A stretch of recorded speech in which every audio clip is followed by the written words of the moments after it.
mare! For today's video ay gagawa tayo ng merienda gamit itong White King hot cake.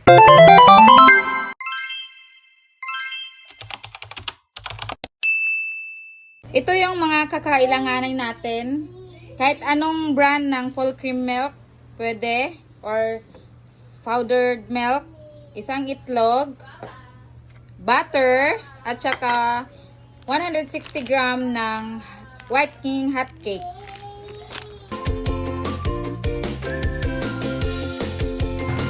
Pag ganito yung consistency niya, ibig sabihin kulang pa to sa gatas or water, kaya dagdagan pa natin ng gatas.